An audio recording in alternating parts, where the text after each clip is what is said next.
One day, I'm like 10 years old, my dad takes me back to the shed and he shows me some magazines that he keeps back there. He says, this is strictly guy stuff, top secret, very private. Tell no one.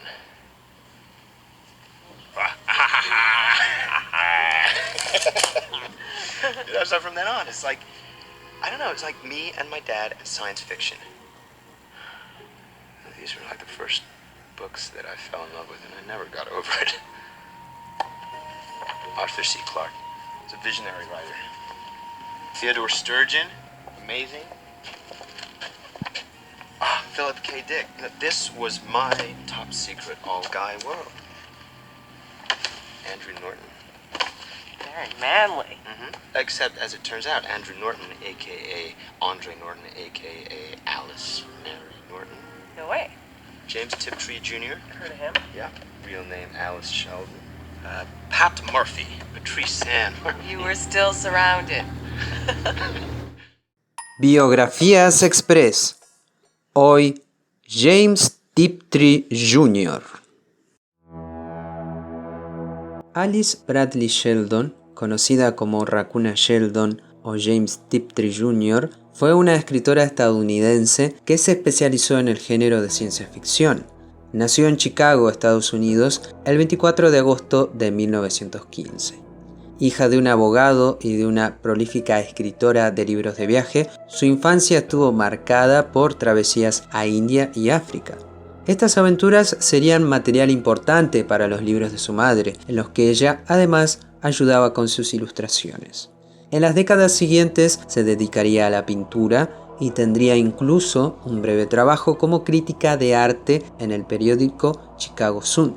Se casó joven luego de abandonar sus estudios, sin embargo este matrimonio terminó en divorcio.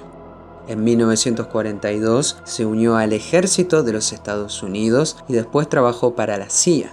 Su segundo esposo era director de inteligencia. En 1955 dejó su trabajo y volvió a la universidad, donde obtuvo una licenciatura en arte y un doctorado en psicología experimental.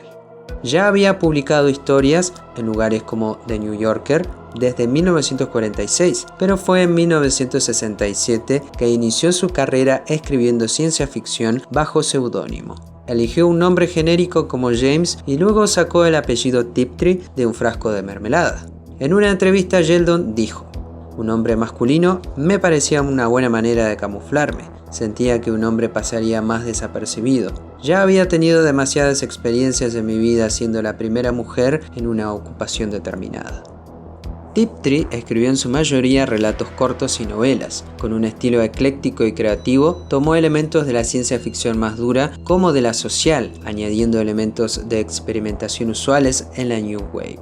Imaginaba como pocos la capacidad de razonamiento de los alienígenas. Mezclaba las batallas estelares del subgénero space opera con la trascendencia de la muerte.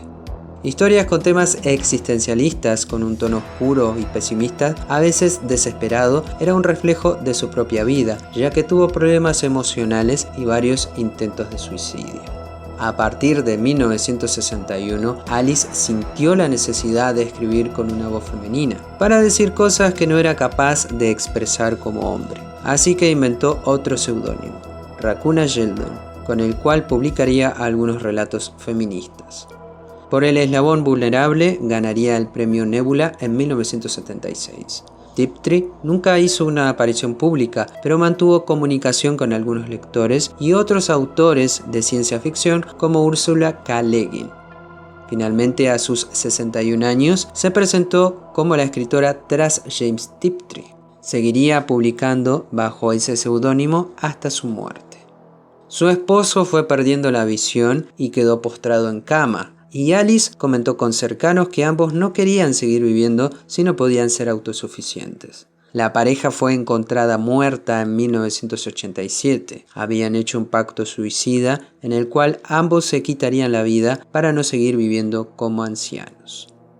Tiptree Sheldon es una de las autoras que más renovó la ciencia ficción en el siglo XX. Su obra aborda diversas temáticas como la identidad de género, el deseo sexual o la violencia de género en el marco de la ciencia ficción. Su amplitud de estilos llegó incluso a la pantalla chica. En la serie antológica Maestros del Horror, y sobre todo en la segunda temporada, se adaptó su relato El eslabón más débil. Hoy es reconocida por romper barreras entre la percepción de una literatura exclusivamente masculina o femenina. En su honor, se creó el premio James Tiptree Jr., encargado de darle visibilidad a aquellas obras que se caracterizan por escapar a la norma y que marcan un estilo diferente. ¿Conocías la obra de James Tiptree? ¿Sabías de ella y de su vida? Como siempre, no olvides suscribirte, compartir y pasarle este video a un amigo o amiga para que se propague por el mundo lo que hacemos en este pequeño rincón de YouTube. Anímate a comentar y a sugerir un autor, autora o personaje de la cultura que creas relevante para esta sección. Te invito a ver las otras biografías express y me despido. Esto ha sido todo en esta entrega, nos veremos la próxima.